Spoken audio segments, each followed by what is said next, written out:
a little bit about the international market and marketing in the international market. Do you guys see any new trends emerging for reaching that particular buyer? Because that's an epic part of this market.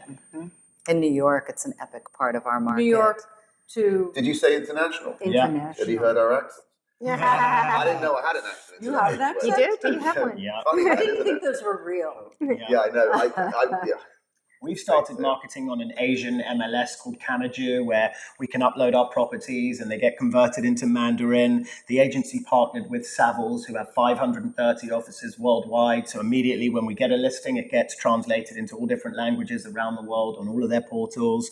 Dave and I are always looking at how we can reach out to the international market where it's actually going to get seen. Because, of course, I mean, Europeans, Chinese, I mean, everyone's coming to New York and California, let's be real, right? Definitely. So you have to focus your time and money. If they're interested in the US, they're interested in the West Coast or the East Coast in our markets. Yeah. I think that it's interesting to be aware of the shifting international market, because we say international as though it's a constant and it's one market. And because of the global economic and geopolitical conditions, it's always shifting, and you really have to keep your finger on the pulse of who's coming in, why, where they're coming from.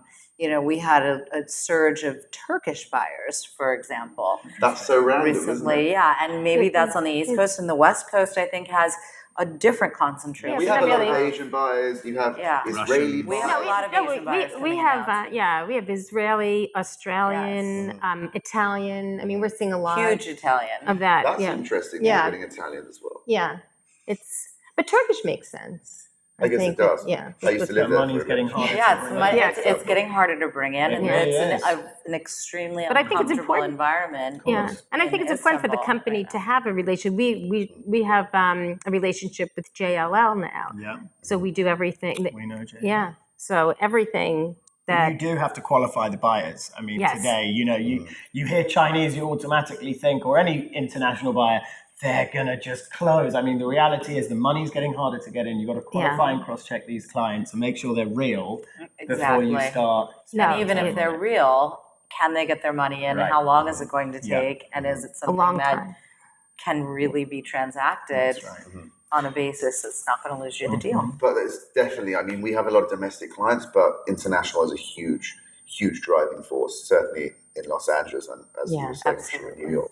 So it's important we target those people. We're really on it and switched on through our marketing and our relationship. And by the way, international buyers are very savvy about both of our markets and are buying. And that goes to the information that's available online, right? So you can literally learn the market by just looking online. Or watching the show. Only joking. yes. I'm joking.